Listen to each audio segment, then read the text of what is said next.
Bem-vindo a mais um vídeo pregando a palavra do Senhor.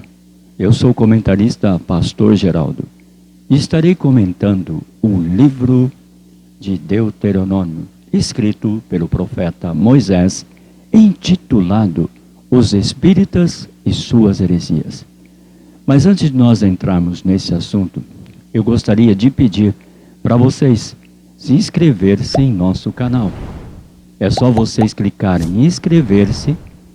Clique também no sininho para vocês acessar as notificações, que todas as vezes que nós colocarmos um vídeo novo aqui, vocês serão avisados em primeira mão.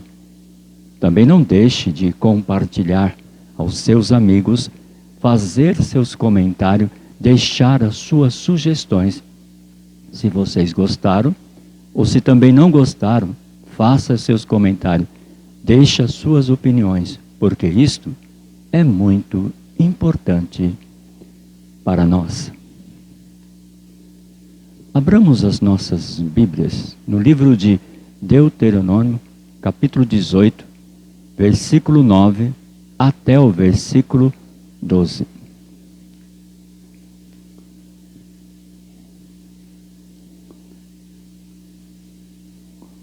Está escrito assim: quando entrares na terra que o Senhor, o seu Deus, dá a vocês, não procurem imitar as coisas repugnantes que as nações de lá praticam. Não permitam que se ache alguém no meio de vocês que queime em sacrifício o seu filho ou sua filha, que pratique adivinhação, ou se dedique à magia, ou faça preságio, ou pratique feitiçaria, ou faça encantamentos, que seja médiums, consulte o espírito, ou consulte os mortos. O Senhor tem repugnância por quem pratica essas coisas, e é por causa dessa abominação que o Senhor, o seu Deus, vai expulsar aquelas nações da presença de vocês. Dentro deste texto, eu estarei abordando uma das doutrinas mais polêmicas da religião espírita. O espiritismo é, sem dúvida, uma das heresias que mais cresce no mundo hoje. O Brasil, particularmente, detém o triste recorde de ser o maior reduto espiritista do mundo. O seu crescimento se dá em grande parte devido ao fascínio que seus ensinos exercem sobre as mentes das pessoas desprovidas do verdadeiro conhecimento, alienadas de Deus, alheio à palavra de Deus e divorciado de toda a verdade. O espiritismo tem se constituído numa espécie de profundezas de Satanás, pronto a tragar pessoas incautas que estão a buscar a Deus em todos os lugares e por todos os meios. O espiritismo se constitui no mais antigo engano religioso já surgido. Porém, em sua forma moderna, como hoje é conhecido, o seu ressurgimento se deve a duas jovens norte-americanas, Margaret Kate e Fox, de Eddyville, estado de Nova York. Em dezembro de 1847, Margaret e Kate, respectivamente de 12 e 10 anos, começaram a ouvir pancadas em diferente ponto da casa aonde morava. A princípio, julgaram que esses ruídos fossem produzidos por ratos camundongos que infestavam a casa. Porém, quando os lençóis começaram a ser arrancados das camas por mãos invisíveis, cadeiras e mesas tiradas dos seus lugares, e uma mão fria tocou no rosto de uma menina, percebeu o que estava acontecendo. Eram fenômenos sobrenaturais. A partir daí, as meninas criaram um meio de comunicar-se com o autor dos ruídos, que respondia às perguntas com um determinado número de pancadas. Partindo desse acontecimento, que recebeu uma ampla cobertura dos meios de comunicação da época, propagaram-se sessões espíritas por toda a América do Norte. Na Inglaterra, porém, a consulta aos mortos já era muito popular entre as camadas sociais mais elevadas. Por conseguinte, os médios norte-americanos encontraram ali solo fértil, aonde a semente do supersticionismo espiritista haveria de ser semeada, nascer, crescer, florescer e frutificar. Na época, outros países da Europa também foram visitados com sucesso pelos espíritas norte-americanos. Na França, a figura de Allan Kardec é a principal dos arraiais espiritistas. Hipólito Leão Denisard Rivali, verdadeiro nome de Allan Kardec, nascido em Lyon em 1804, filho de um advogado, tomou o pseudônimo de Allan Kardec por acreditar ser ele a reencarnação de um poeta celto com esse nome. Dizia ter recebido a missão de pregar uma nova religião, que começou a fazer a 30 de abril de 1856. Um ano depois, publicou o Livro dos Espíritas, que muito contribui na propaganda espiritista, dotado de inteligência inigualável, sagacidade, estudou toda a literatura a fim disponível na Inglaterra e nos Estados Unidos, e dizia ser guiado por espíritos protetores. Notabilizou-se por introduzir no espiritismo a ideia da reencarnação. De 1856 a 1867, publicou 4 livros: o Livro dos Médios, o Evangelho segundo o Espiritismo, Céu e Inferno e Gênesis. Homem dotado de características físicas e mentais de grande resistência, Allan Kardec foi apóstolo das novas ideias que haveria de influir na organização do Espiritismo. Fundou a revista Espírito Periódico, mensal, editado em vários idiomas. Ele mesmo assentou as bases da sociedade continuadora da missão de Allan Kardec. Já com cerca de 8 milhões de seguidores, faleceu em Paris, a 31 de março de 1869, aos 64 anos de idade. Allan Kardec, em decorrência da ruptura de um aneurisma quando trabalhava numa obra sobre as relações entre o magnetismo e o espiritismo, ao mesmo tempo em que se preparava para uma mudança de local de trabalho. Embora consideremos o espiritismo igual em toda a sua maneira de ser, os próprios espíritas preferem admitir haver diferentes formas de espiritismo assim designadas.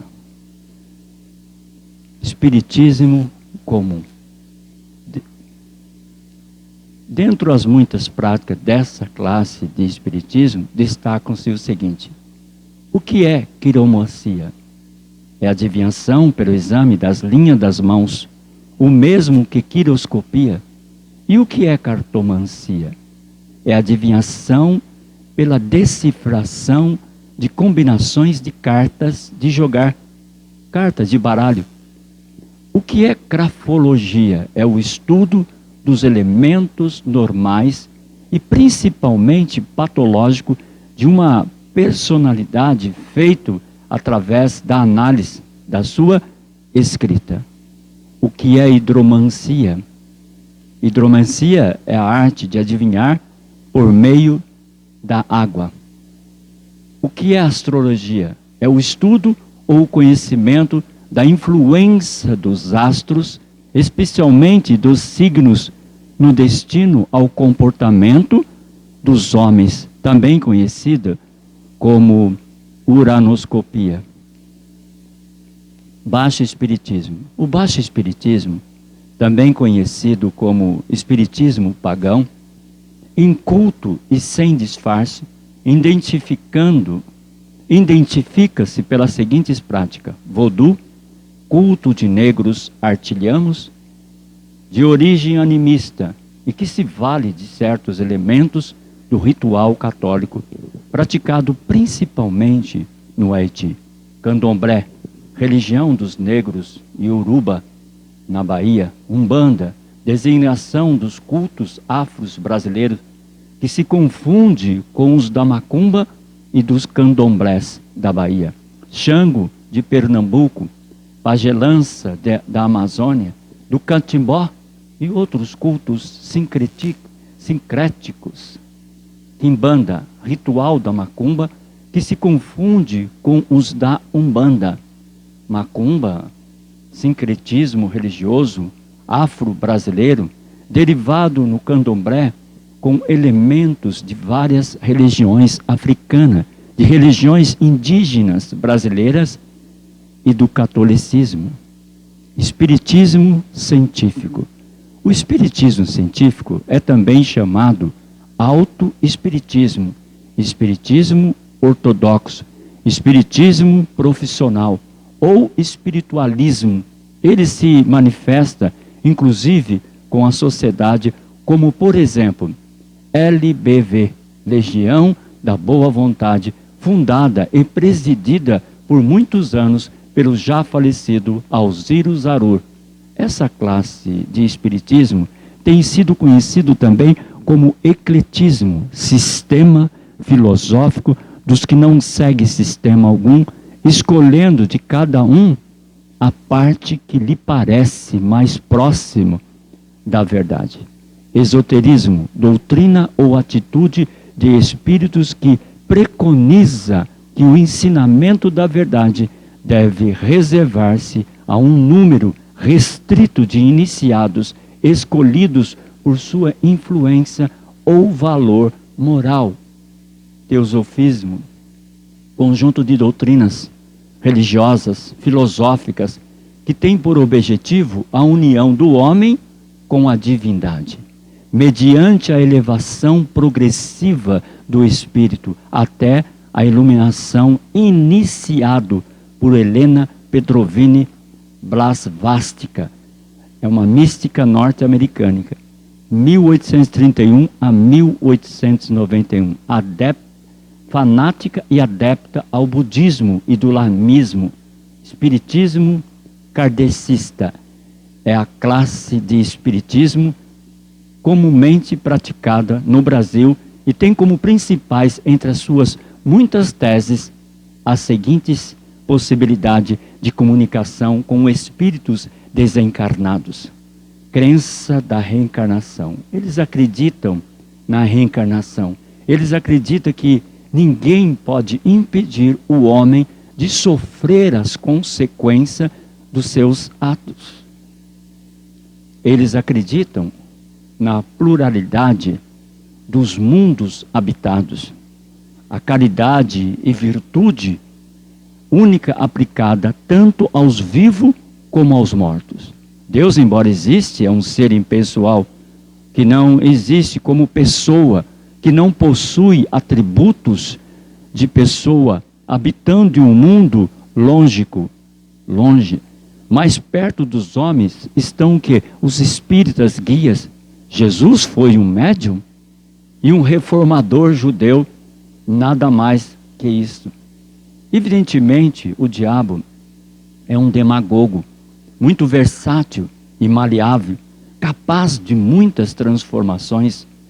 Aos psicólogos ele disse: trago-vos uma nova ciência. Aos ocultistas assevera: dou-vos a chave para os últimos segredos da criação. Aos racionalistas teólogos modernistas declara: não estou aí, nem mesmo existo. Assim faz o espiritismo, muda de roupagem como o camaleão muda de cor, de acordo com o ambiente, ainda que na essência continue sempre o mesmo, supersticioso, fraudulento, mau e diabólico. A teoria da reencarnação se constitui no cerne de toda discussão espiritista. Distribuída essa teoria, o espiritismo não poderá subsistir. Sobre esse assunto escreveu Allan Kardec. A reencarnação fazia parte dos dogmas judaicos sobre o nome de ressurreição. A reencarnação é a volta da alma ao espírito, à vida corporal, mas em outro corpo novamente, formado para ele, que nada tem de comum com o antigo. São as palavras escritas por Allan Kardec. A Bíblia nega a reencarnação. A Bíblia jamais faz qualquer referência à palavra reencarnação. Tampouco confunde-a com a palavra ressurreição.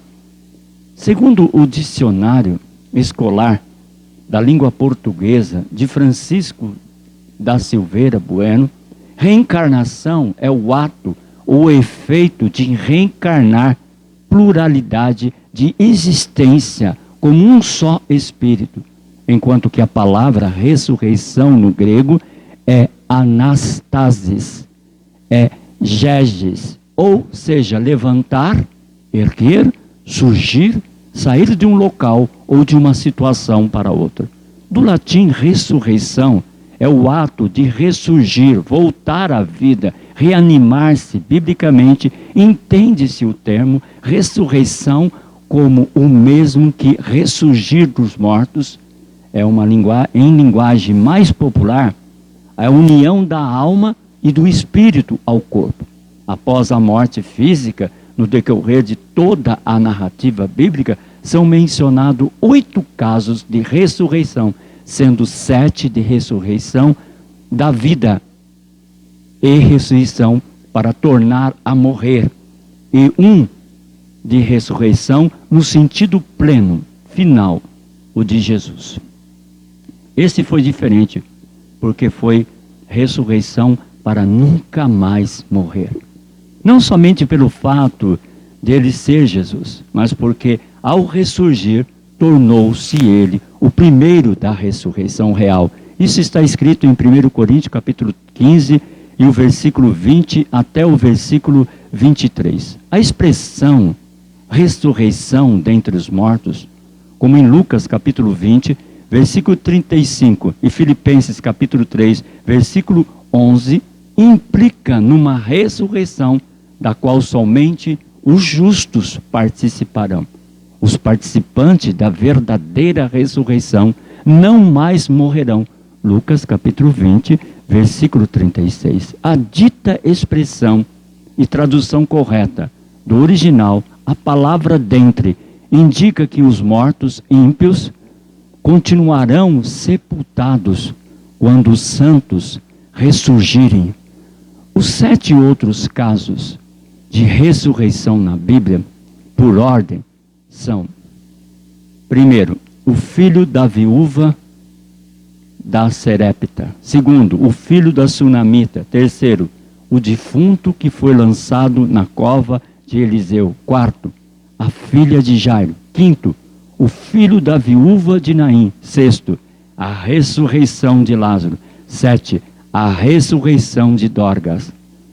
E o caso da ressurreição de Jesus, e como já dissemos, é diferente, acha-se registrado em Mateus capítulo 28, versículo 1 ao versículo 10, Marcos capítulo 16, versículo 1 até o versículo 8, Lucas capítulo 24, versículo 1 até o versículo 12, João capítulo 20, versículo 1 até o versículo 10, e 1 Coríntios capítulo 15, versículo 4, quando a ressurreição propriamente dita, escreveu Allan Kardec. A ressurreição implica na volta da vida ao corpo já morto, o que a ciência demonstra ser materialmente impossível, sobretudo quando os elementos deste corpo foram depois de muito tempo dispersos e absorvidos. É evidente que essa teoria de Allan Kardec não pode prevalecer, uma vez que se baseia em conceitos de homens e não nas Escrituras, que declaram a possibilidade da ressurreição dos mortos. Não vem o caso de citarmos aqui os casos de mortos que foram ressuscitados antes de serem levados à sepultura. Vamos citar apenas 2 casos de mortos que foram levantados dentre os mortos, após 4 dias e 3 dias de sepultado. Lázaro primeiro e depois Jesus.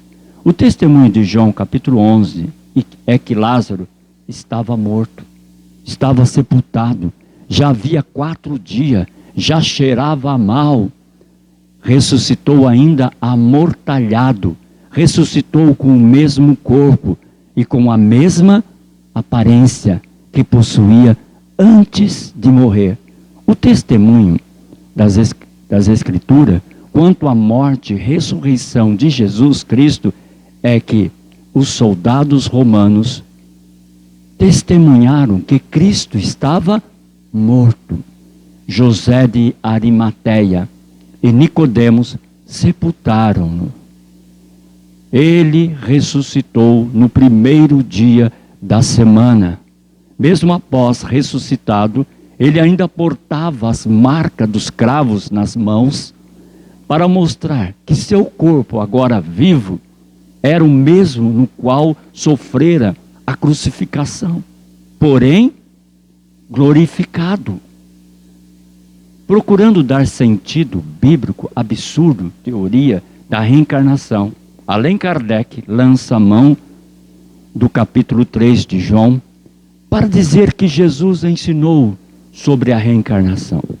Os tradutores da obra de Allan Kardec, o Evangelho segundo o Espiritismo, usaram a versão bíblica do padre Antônio Pereira de Figueiredo como texto base de sua tradução, grifando o versículo 3 do citado capítulo 3 de João. Na verdade te digo que não pode ver o reino de Deus senão aquele que renascer de novo. Quando o versículo naquela versão é escrito da seguinte forma: na verdade te digo que não pode ver o reino de Deus senão aquele que nascer de novo. Renascer já significa nascer de novo, enquanto que renascer de novo se constitui numa intolerável redundância, mas não sem propósito por parte dos espiritismos, que por tudo procura provar que a absurda teoria da reencarnação tem fundamento na Bíblia. João Batista era Elias reencarnado? Dirigindo-se a Jesus, perguntou-lhe os seus discípulos: por que dizem, pois, os escribas ser necessário que Elias venha primeiro? Então Jesus respondeu: de fato, Elias já veio e não o reconheceram. Antes fizeram com ele tudo quanto quiseram. Então os discípulos entenderam que lhe falara a respeito de João Batista, acerca de João Batista. Disse mais Jesus: e se o queres dar crédito, é este, o Elias que há de vir. Opinião espiritista, prevalecendo-se do literalismo dessa passagem, escreveu Allan Kardec a noção de que João Batista era Elias e de que os profetas podiam reviver na terra. Depara-se em muitos passos do Evangelho. Se tal crença fosse um erro, Jesus não deixaria de combater como fez com muitas outras, mas longe disso a sancionou com sua autoridade. Ele mesmo, Elias, que havia de vir. Aí não há nem figura, nem alegoria. É uma afirmação positiva do próprio Jesus. Disse Allan Kardec. Um dos conceitos de hermenêutica mais conhecido é aquele que diz que a Bíblia se interpreta a si mesma. Portanto, somos impedidos de lançar as mãos de recursos alheios ao espírito bíblico para interpretar o mais simples dos seus ensinos, a Bíblia. mesmo da resposta às suas indagações, a pergunta é: João Batista era Elias reencarnado ou não? Ele mesmo, João Batista, respondeu a esta indagação dizendo: não, eu não sou. Sobre João Batista diz Lucas capítulo 1, versículo 17: e irá adiante dele no espírito e virtude de Elias para converter os corações dos pais aos filhos e aos rebeldes à prudência do justo, com o fim de preparar ao Senhor um povo bem disposto. Isso não quer dizer que João fosse Elias, mas que no seu ministério haveria peculiaridade do ministério de Elias. De fato, a Bíblia não trata de nenhum outro caso de dois homens cujo ministério tenha tanta semelhança como João Batista e Elias. Lembra o refrão popular? Tal pai, tal filho. Isso não quer dizer que o filho seja absolutamente igual ao pai, ou que um seja a reencarnação do outro, mas sim que existem hábitos comuns entre ambos. 5 pontos a considerar, dentre as muitas razões pelos quais cremos que João Batista não era Elias reencarnado. Queremos citar as seguintes. Os judeus criam que João Batista fosse ressuscitado, não reencarnado. Se os judeus realmente acreditassem que João era Elias reencarnado e não ressuscitado, não teria, em outras oportunidades, admitido que Cristo fosse Elias ressuscitado. João Batista e Cristo viveram simultaneamente por cerca de 30 anos. Não podiam ser Elias ressuscitado ou reencarnado ao mesmo tempo.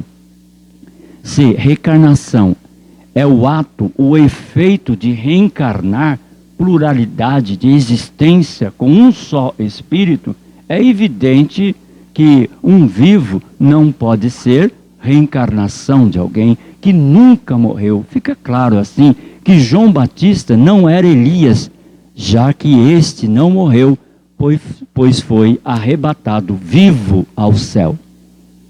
Segundo Reis, capítulo 2, versículo 11. E sucedeu que, indo eles, andando e falando, eis que um carro de fogo, com cavalos de fogo, o separou um do outro, e Elias subiu ao céu num redemoinho. Se João Batista fosse Elias, quem primeiro teria conhecimento disso? Teria sido ele mesmo, e não os judeus ou os espíritas. Aquele que lhe perguntaram: és tu Elias? És tu Elias? Ele respondeu desembaraçadamente: não sou. João capítulo 1, versículo 21. Se João Batista fosse Elias reencarnado, no momento da transfiguração de Cristo, teria aparecido Moisés e João Batista, e não Moisés e Elias. Fica mostrado, portanto, que a Bíblia não apoia a absurda teoria espiritista da reencarnação. Até mesmo os chamados fatos comprovados da reencarnação apresentados pelos advogados do espiritismo, na verdade, não comprova coisa alguma. Reencarnação e invocação de mortos são as duas principais estacas da sustentação de toda a fraude espiritista. Se ambos puderem ser removida, o espiritismo ruirá irremediavelmente. A Bíblia vai dizer que aos hebreus que saíram do Egito e se aproximaram de Canaã, por intermédio de Moisés, disse o Senhor Deus: quando vocês entrarem na terra que o Senhor teu Deus te der, não aprendas a fazer conforme as abominações daquelas nações entre ti, senão achará quem faça passar pelo fogo seu filho ou sua filha. Nem adivinhador, nem prognosticador, nem agoreiro, nem feiticeiro, nem encantador de encantamento, nem quem consulte um espírito adivinhante, nem mágico, nem quem consulte os mortos, pois todo aquele que faz tal coisa é abominação ao Senhor. E por estas abominações, o Senhor teu Deus os lança fora diante dele. Perfeito serás, como o Senhor teu Deus, porque essas nações que hás de possuir ouvem os prognosticadores e os adivinhadores, porém a ti, o Senhor teu Deus, não permitiu tal coisa. Com base nessas palavras de Moisés, no seu livro O Céu e o Inferno, aduz Allan Kardec, Moisés devia, pois, por política, inspirar nos hebreus a aversão a todos os costumes que pudessem ter semelhança e pontos de contato com o inimigo. Alegar que Moisés se opunha aos costumes pagãos dos cananeus por razões simplesmente políticas, como afirma Allan Kardec, atesta a completa ignorância do espiritismo quanto às escrituras sagradas. A proibição divina de se consultar os mortos não prova que havia comunicação com os mortos, prova apenas que havia consulta aos mortos, o que não significa comunicação real com eles. Era apenas uma tentativa de comunicação. Na prática de tais consultas aos mortos, sempre existiram o quê? Embustes, mistificações, mentiras, farsas e manifestações de demônio. É o que acontece nas sessões espírita, onde espíritos demoníacos, espíritos enganadores manifestam-se, identificando-se com quê? Com pessoas amadas que faleceram. Alguns espíritos têm aparecido identificando-se como nomes de grandes homens, ministrando ensinos e até apresentando projetos éticos e humanitários que terminam sempre em destroços. São espíritos que prestam ao servo do pai da mentira, Satanás. O povo de Deus, porém, possui a inigualável revelação de Deus, pelo qual disciplina a sua vida. A Bíblia vai dizer, Isaías capítulo 8, 19 e 20, é a Bíblia que está dizendo. Algumas pessoas vão pedir que vocês consulte os adivinhos e os médios que cochicham e falam baixinho. Essas pessoas dirão, precisamos receber mensagem dos espíritas, precisamos consultar os mortos em favor dos vivos, mas vocês respondam assim: o que devemos fazer é consultar a lei e os ensinamentos de Deus. O que os médios dizem não tem nenhum valor. O testemunho geral das Escrituras é que os mortos, devido ao estado em que se encontram, não têm parte em nada do que se faz e acontece na terra. Consulte os seguintes textos. Eclesiastes capítulo 9, versículo 5 ao versículo 6. Está escrito assim: sim, os vivos sabem que vão morrer, mas os mortos não sabem nada. Eles não vão receber mais nada e estão completamente esquecidos.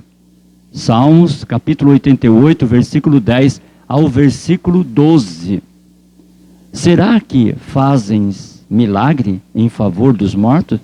Será que eles se levantam e até louvam? Será que no mundo dos mortos se fala o teu amor? Será que naquele lugar de destruição se fala da tua fidelidade? Será que naquela escuridão são vistos os teus milagres? Será que na terra do esquecimento se pode ver a tua fidelidade? Isaías capítulo 38, versículo 18 ao versículo 19. Porque não te louvará a sepultura, nem a morte te glorificará, nem esperarão em tua verdade os que descem a cova. Jó, capítulo 7, versículo 9 e 10.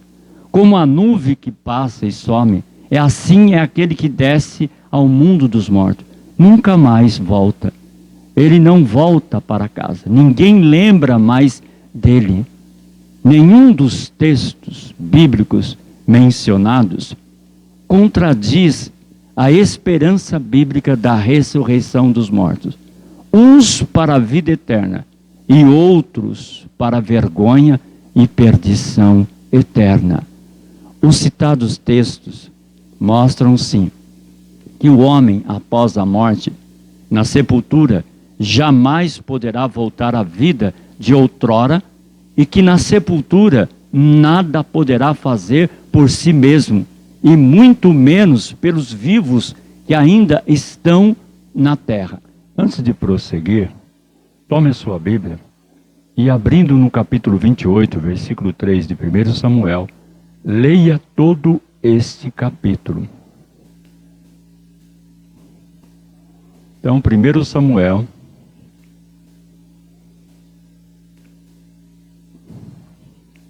capítulo 28.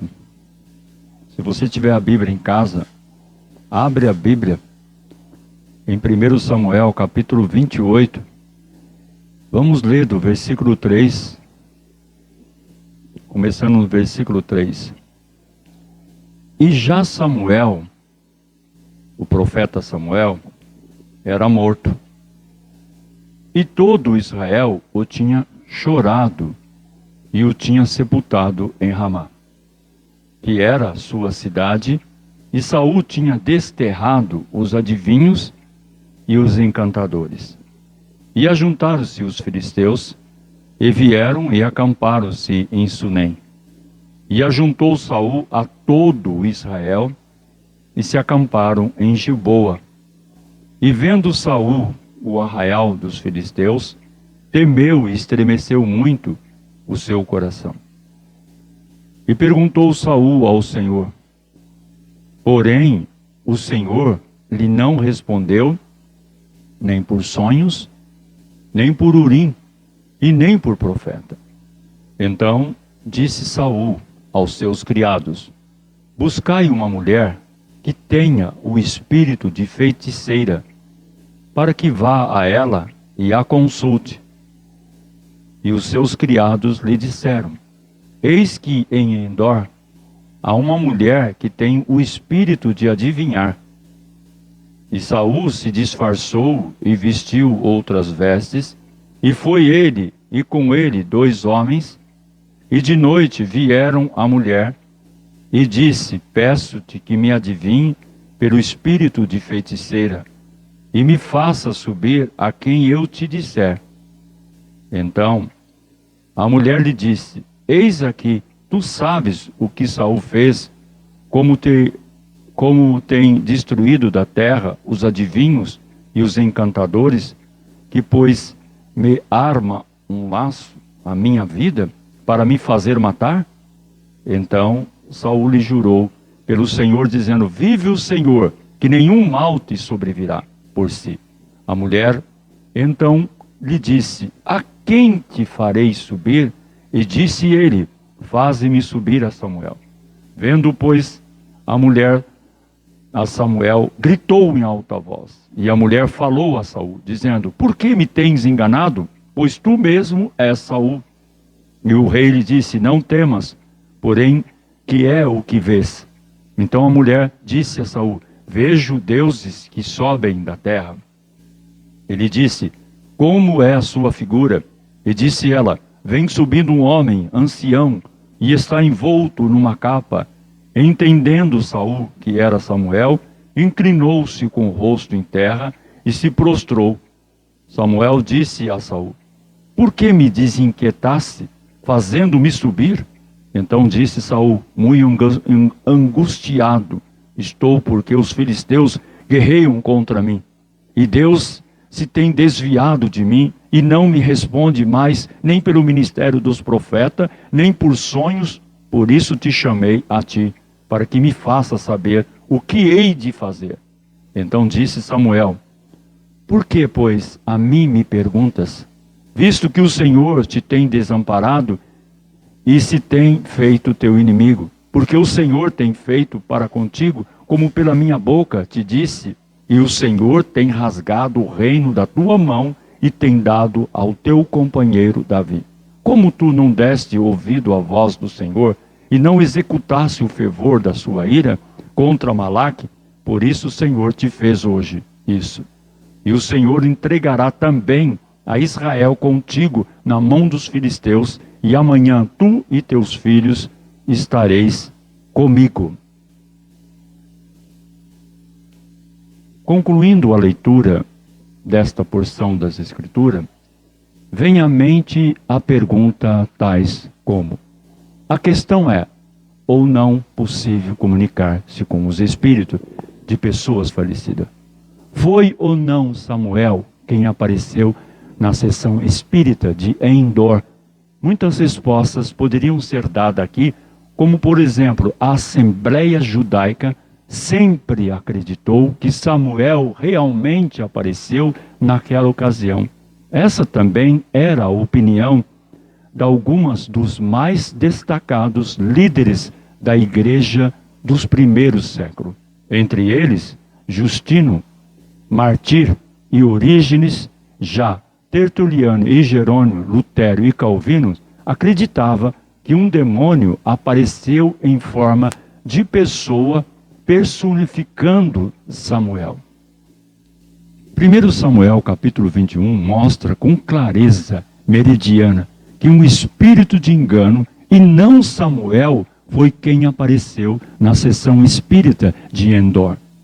Dentre as muitas provas contra a opinião de que Samuel apareceu naquela ocasião, destacam-se as seguintes: nem a médium e nem seu espírito de mediunidade exerciam qualquer poder sobre a pessoa de Samuel. Só Deus exercia poder, pelo que não iria permitir que seu fiel servo viesse a se tornar parte de uma prática que o próprio Deus condenou. Após informar a Saul que Deus o tinha rejeitado, Samuel nunca mais disse coisa alguma a esse rei. Se fosse Samuel que tivesse aparecido na ocasião, ele teria mentido, dizendo que Saul perturbara seu descanso? Se Deus e não Saul lhe tivesse ordenado, nem dizendo que Saul e seus filhos estariam com ele no dia seguinte. Saul mesmo disse que Deus já não lhe respondia, nem pelo ministério dos profetas e nem por sonhos, pelo que Deus nos últimos momentos não teria cedido o desejo de Saul receber outra revelação. Não teria entrado em contradição com a sua palavra, que nega a possibilidade de vivos terem contato com os mortos. Não teria criado a impressão de que tentar entrar em contato com os mortos não é tão mal como antes ele mesmo dissera ser. Não teria afirmado que Saul deveria morrer por causa da consulta feita a médium. Assim morreu Saul, por causa da transgressão que cometeu contra o Senhor, por causa da palavra do Senhor, a qual não havia guardado, e também porque buscou a adivinhadora para a consultar. Saul disse a médium a quem deveria chamar, de acordo com o estudo dos fenômenos psíquicos. Médium teria lido na mente de Saul qual seria a aparência de Samuel e a descrevera como Saul costumava vê-lo.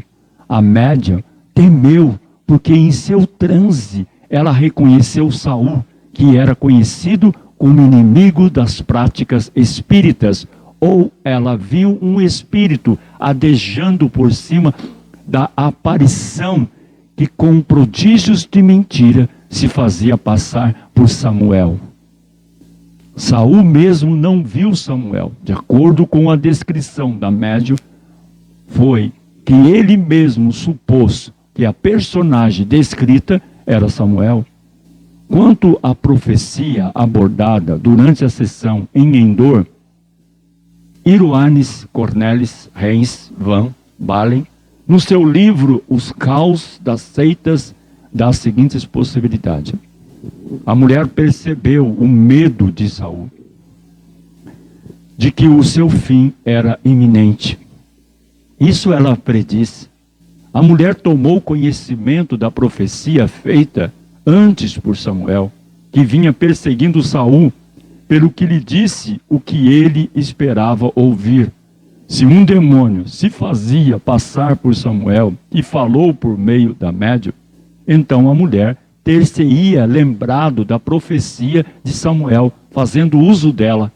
Não era necessário que alguém fosse perito ou estrategista em guerra para prever a derrota de Saul e de Israel diante dos filisteus em todos os tempos.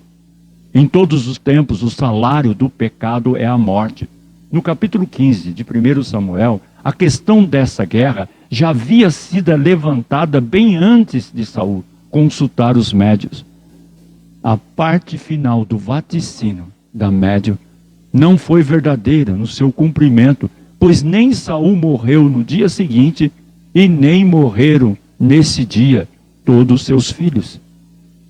A melhor maneira de se definir o espiritismo é chamá-lo de profundezas de Satanás. Assim devemos ter sempre em mente os fatos que mostram que Satanás, primeiro, é o pai da mentira. Segundo, sabe imitar a realidade com seus embustes. Terceiro, se transforma em anjo de luz. Tem poder de operar milagres. Aqueles que se envolvem com o espiritismo estão sobre as malhas da rede de Satanás, correndo o perigo de jamais se libertarem dela. A pergunta é: podem os mortos ajudar os vivos? Para saber se os mortos podem ou não ajudar os vivos, leia a história do rico e Lázaro, contada por Jesus no Evangelho de Lucas, capítulo 16, versículo 19 até o versículo 31. Precisamente os versículos 22 e 23 dizem: e aconteceu que o mendigo morreu e foi levado pelos anjos para o seio de Abraão. Morreu também o rico e foi sepultado. E no Hades, no inferno, ergueu os olhos, estando em tormento, viu ao longe Abraão e Lázaro no seu seio. Veja que contraste. Lázaro morre e é levado ao paraíso de Deus, enquanto que o rico, ao morrer, é lançado no Hades, no inferno de horror, onde em agonia clama: Pai Abraão, tem misericórdia de mim e manda Lázaro que molhe na água a ponta do seu dedo e me refresque a língua, porque estou atormentado nesta chama. Naquele instante de extrema dor e sofrimento, um pequenino favor de Lázaro seria suficiente para amenizar o sofrimento daquele infeliz. Porém, o pai Abraão respondeu: filho, lembra de que recebeste os teus bens em tua vida, e Lázaro somente males, e agora é consolado, e tu atormentado. E além disso está posto um grande abismo entre nós e vós, de sorte que os que quisessem passar daqui para vós não poderiam, nem tampouco os de lá passar para cá. Algumas conclusões desta passagem, feita uma análise desta passagem, as conclusões a que chegamos são: a vida no porvir será uma consequência natural da vida que se viveu aqui na terra. Lázaro, que era piedoso, temente a Deus, aqui, ao morrer, foi levado para o paraíso, enquanto que o homem rico, vaidoso e indiferente às necessidades dos outros, morreu e foi levado para o Hades, no inferno de trevas e sofrimento. O lugar aonde serão lançados os perdidos será um lugar de sofrimento eterno e não um lugar de purificação e aperfeiçoamento dos espíritas. Se o homem aqui, vivendo ímpia e perversamente, abre-se uma porta de escape após a morte, como admite o Espiritismo, o Evangelho de Cristo deixa de ser o que é, enquanto que o sacrifício de Cristo torna-se a coisa mais absurda sobre o qual já se teve notícia. Se um falecido pudesse, de alguma forma, ajudar os seus antes queridos vivos, o rico não teria rogado a Abraão que enviasse Lázaro ou um dos mortos à casa de seus irmãos, a fim de adverti-lo do perigo de cair no inferno. Ele mesmo teria feito isso. E se fosse possível que o espírito de um falecido pudesse ajudar os vivos, Deus teria permitido que Lázaro, um dos mortos, ou o próprio homem rico, exercesse influência junto aos parentes deste. Tudo quanto o homem precisa conhecer, conscientemente a salvação e a vida eterna, acha-se ejarado nos escritos de Moisés, dos profetas, dos evangelhos e dos apóstolos de nosso Senhor Jesus Cristo. Toda a revelação divina escrita encerre nas seguintes palavras de Jesus Cristo: eu testifico, e todo aquele que ouvir as palavras da profecia deste livro, se alguém lhe acrescentar alguma coisa, Deus lhe acrescentará as pragas que estão escritas neste livro. E se alguém tirar qualquer coisa das palavras do livro desta profecia, Deus lhe tirará a sua parte da árvore da vida e da cidade santa, que estão descritas neste livro. Apocalipse capítulo 22, versículo 18 até o versículo 19. Assim, os chamados bons ensinamentos dos espíritos dos mortos, defendidos pelo Espiritismo, nada mais são do que ensinamentos de demônios. Ensinamentos de demônios, pois apresenta-se como nova fonte de revelação em detrimento da verdadeira revelação de Deus, a Bíblia Sagrada. Correm grande perigo as pessoas que dão as tristes aventuras, experiências espiritistas. E para ilustrar isso, usaremos a história do bispo episcopal James A. Peake, envolvendo a morte de seu filho Jim e o relacionamento de ambos com o espiritismo. Foi publicado no Anuário Espírita de 1971. Comentarei sobre ela como meio de oferecer-lhe aos que estão assistindo este vídeo o subsídio no combate ao erro espiritista e para divertir aqueles que estão deixando se iludir por esses ensinos de demônio. Peake tinha um único filho, Jim, belo, culto, rapaz. Em 1966, pai e filho encontravam-se na Inglaterra, em Cambridge. Jim decidiu voltar aos Estados Unidos, voou para Nova York e ali no seu quarto de hotel se matou-se com um tiro. Jim tinha dificuldade em se relacionar com pessoas, era arredio mesmo em relação ao pai. E por ironia, só depois da morte, através de médiuns americanos e ingleses, teria conseguido, segundo o relato, comunicar-se com Peake. Jim tinha 22 anos, sua morte arrasou o pai. Tudo era mais dramático, porque por incrível que possa parecer, Peake não cria na vida após a morte. Ele fora seminarista e se desiludira com o catolicismo, mesmo com o bispo episcopal. Sua situação era embaraçosa. Sem admitir os dogmas da religião, via-se constantemente atacado e não poucas vezes taxado de herege. Após os funerais do filho nos Estados Unidos, Pique voltou com seus problemas para Cambridge, no quarto de hotel, aonde antes estivera com o filho. Coisas estranhas começaram a acontecer. Roupas eram atiradas dos armários. Livros moviam-se das estantes, etc. Como qualquer pessoa que se envolve com o espiritismo, Pique resolveu dar um passo desastroso na vida. Em lugar de normalizar a sua situação com Deus, saiu à procura de alguém que pudesse explicar tais fenômenos. Foi assim que, com a ajuda de amigos, entrou em contato com a médium inglesa Anna Twick. Uma sessão foi marcada e Pique teve o primeiro contato com aquele que julgou ser o espírito do seu filho. Jim, o espírito dizia: tenho sido tão infeliz, instado pelo pai.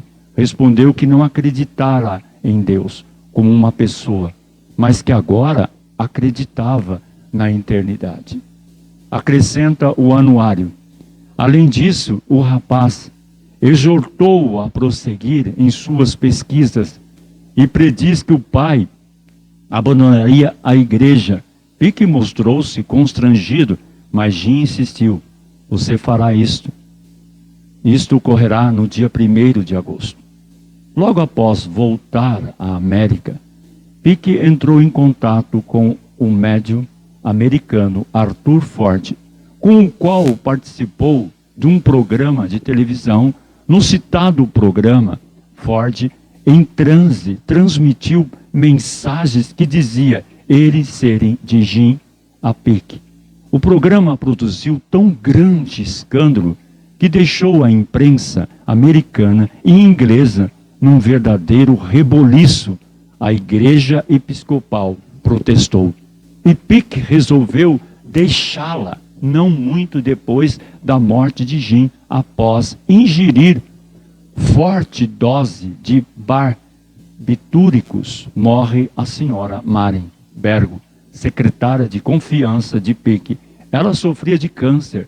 Certo dia, estando ela melhor de saúde, o espírito segredaram aos ouvidos que se pusesse fim à sua vida. Poderia perpetuar aquele estado. Foi o que ela fez com a morte do filho e agora da secretária. Pique ficou quase arrasado. Mesmo assim, continuou buscando os fenômenos relacionados com além-túmulo. Pique juntou todo o material das sessões espíritas das quais havia participado e escreveu o livro. O nome do livro é O Outro Lado. Pique foi presa fácil, caindo sob a armadilha do espiritismo, sem nenhuma resistência ao abandonar a igreja episcopal. Pique decidiu fundar uma entidade para estudos psíquicos. Num dos seus diálogos com os supostos espíritos de Jim, indagou se o filho ouvira falar de Jesus. Ao que ele respondeu: meus mentores aqui me dizem: Jim, você ainda não está em condições de compreender. Eu não o encontrei, mas todos falam a respeito dele. Como um místico, um vidente, eles não mencionam como um salvador, mas como um exemplo. Você compreende? Eu preciso dizer-lhe: Jesus é triunfante. Você não pode me pedir que lhe diga o que ainda não compreendo. Ele não é o Salvador. Isto é muito importante. Mas um exemplo, acrescenta o anuário. Agora Pique julga-se um cristão autêntico, será? Pique partiu para a Palestina a fim de fazer uma pesquisa a respeito de Jesus Cristo, nos próprios lugares por onde Jesus andou e exerceu o seu ministério. A Bíblia já não lhe valia coisa alguma.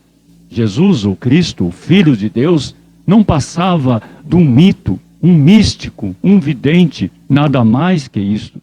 Ali aconteceu o que certamente ele não previra. No dia 7 de setembro de 1969, o seu corpo foi achado sem vida, quase que completamente encoberto pelas areias do deserto, próximo do Mar Morto. Vale a pena lembrar e citar as palavras do apóstolo Paulo, quando diz: não vos enganeis, Deus não se deixa escarnecer, pois tudo que o homem semear, isto também ceifará. Porque quem semeia na sua carne, da carne ceifará a corrupção. Mas quem semeia no Espírito, do Espírito ceifará a vida eterna. Gálatas capítulo 6, versículo 7 até o versículo 8.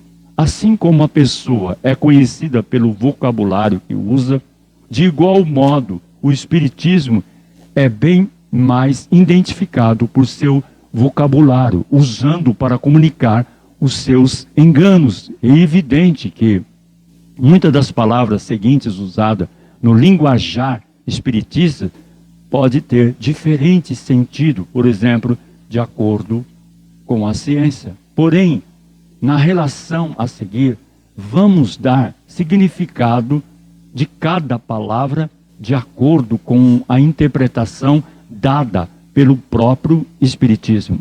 Do grande universo de termos usado pelo Espiritismo, destacam-se os seguintes: médium. Mas o que é um médium? Um médium é uma pessoa a quem se atribui um poder de comunicar com o espírito de pessoas que já morreram, pessoas mortas. Mediunidade. Mas o que é mediunidade?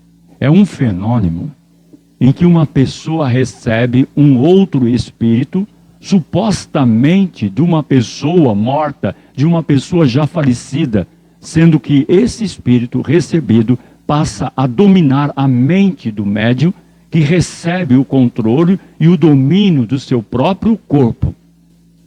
Clarividência. Mas o que é também clarividência? É um fenômeno segundo os quais uma pessoa pode sentir, observar e ver os espíritos que rodeiam, servindo de elo de ligação e comunicação entre o mundo visível que nós enxergamos e o mundo invisível. Levitação. Mas o que é levitação? Levitação é uma força psíquica gerada por uma ou mais mentes na imposição de mãos, aonde um objeto, uma pessoa se pode elevar do solo, elevar do chão. É muito praticado na parapsicologia, que é uma falsa ciência. Telepatia. Mas o que é telepatia? Comunicação por via sensorial entre duas mentes à distância. Transmissão de pensamento, que eu estou pensando, você também, eu transmito o meu pensamento para você. Criptestesia. Mas o que vem a ser criptestesia?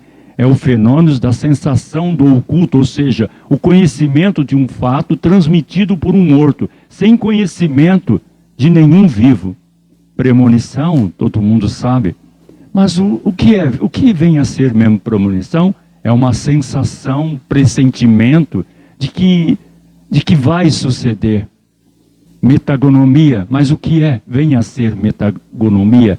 É a resolução de problemas matemáticos, obras artísticas que se produzem em línguas desconhecidas, que se decifram.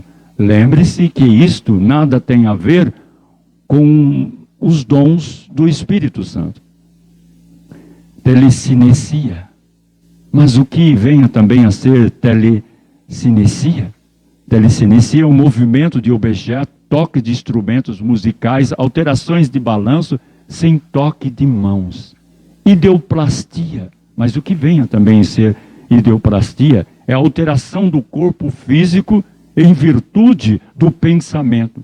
Características desses fenômenos, Cássio Colombo, num estudo sobre o Espiritismo, chama nossa atenção para o fato de que esses fenômenos, primeiro, não são fatos comuns da vida, antes impressionam pela anormalidade.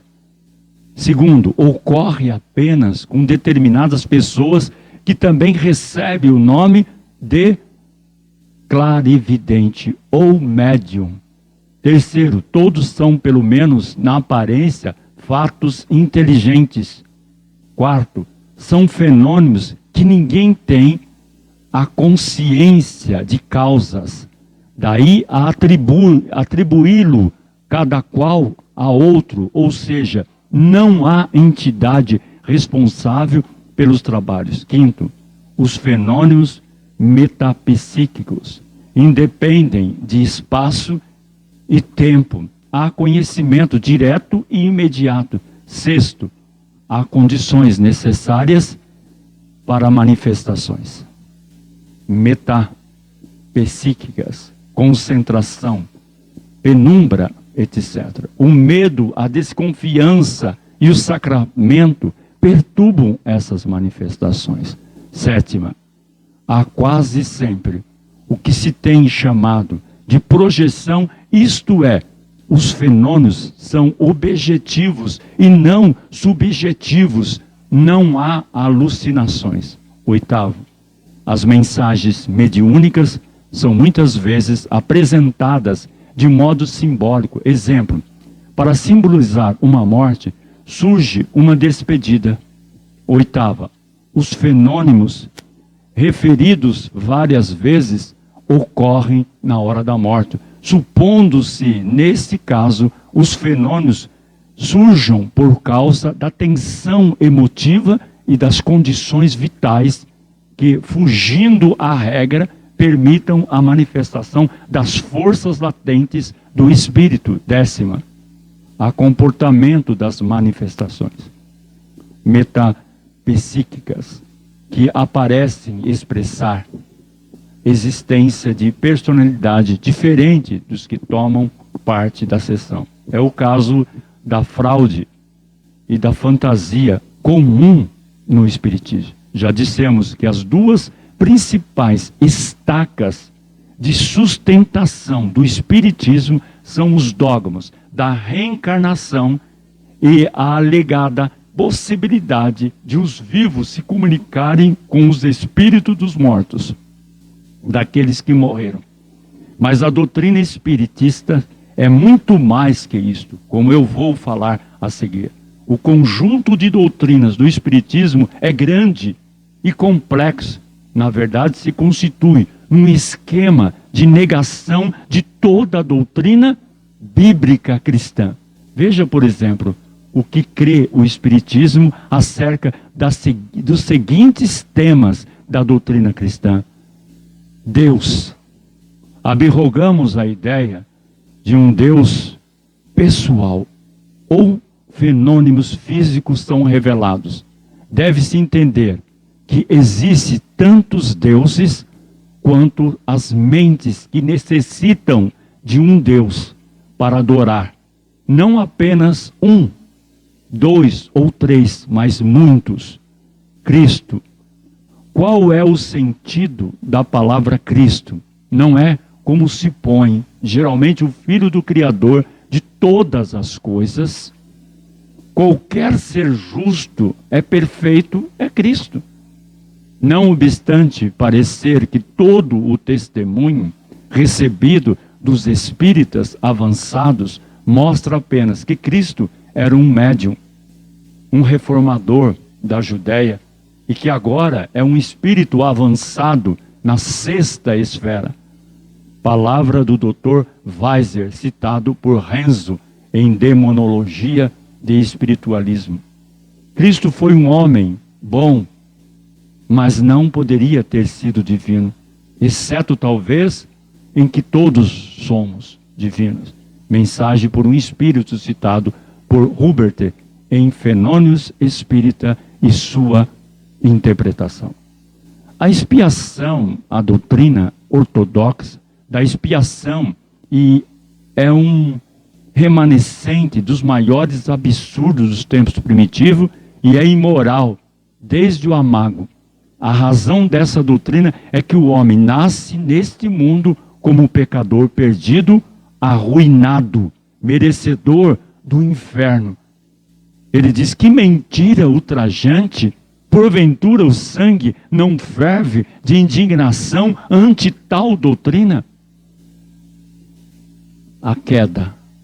Nunca houve qualquer evidência de uma queda do homem. Quem disse foi Conan Doyle. Precisamos rejeitar o conceito de criaturas caídas pela queda. Deve-se entender a descida do espírito à matéria. O inferno. Posso dizer que o inferno é eliminado totalmente, como há muitos têm sido eliminado do pensamento de todo homem sensato. Essa ideia odiante, tão blasfema em relação ao Criador, originou-se do exagero de frases orientais e talvez tenha tido sua utilidade numa era brutal, quando os homens eram assustados com chama, como as feras são espantadas pelos viajantes. A igreja, passo a passo, avançou, a igreja cristã, e ao fazê-lo passo a passo, a tocha do espiritismo foi retrocedendo, até quase não se podia mais receber uma fagulha brilhante em meio às trevas espessas. Por mais de 1800 anos, a chamada igreja cristã se tem imposto entre os mortais e os espíritas, barrando toda oportunidade de progresso e desenvolvimento. Atualmente, ela ergue com completa barreira ao progresso humano, como já se fazia há 1800 anos. Se o cristianismo sobreviver, o espiritismo deve morrer. E se o espiritismo tiver de sobreviver, o cristianismo deve desaparecer. São a antítese um do outro. A Bíblia. A Bíblia assevera que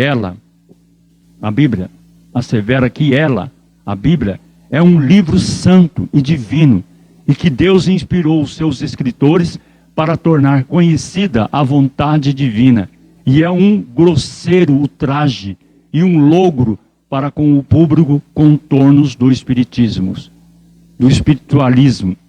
Gostamos pouco de discutir baseado na Bíblia, porque além de a conhecermos mal, encontramos nela misturados com mais santos sábios ensinamentos, mais descabidos, inaceitáveis, absurdos. Quem disse isso foi Carlos Embassai. O espiritismo analisado. Refutação bíblica dessas afirmações do Espírito Santo, lança a doutrina espiritista por terra e declara em alto e bom som que Deus é um ser pessoal, é uma pessoa, é um ser único. Jesus Cristo foi superior aos homens. Hebreus capítulo 7, versículo 26. É apresentado na Bíblia como profeta, sacerdote e rei, e nunca como médium. A expiação foi um ato voluntário de Cristo e alcançado como consequência da fé e adquirido pelo sangue de Cristo, segundo a riqueza da sua graça. A queda sobreveio como consequência da desobediência de quem? Da desobediência de Adão. Decorreu da tentação de quem? Do diabo. O inferno foi preparado para o diabo e os seus anjos. O inferno fica embaixo e será a habitação final e eterna dos perversos.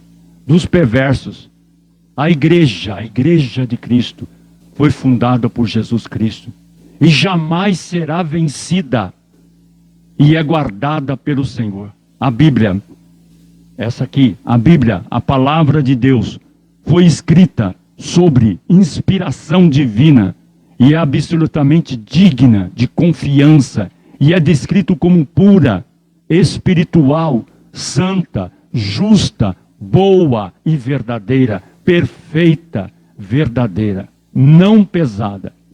Disse Henrique Heine, o famoso poeta lírico alemão, depois de haver passado tantos longos anos de minha vida e correr as tabernas da filosofia, depois de me haver entregue a todas as politiquices do espírito e ter participado de todos os sistemas possíveis, sem nele encontrar satisfação, eu me ajoelho diante da Bíblia.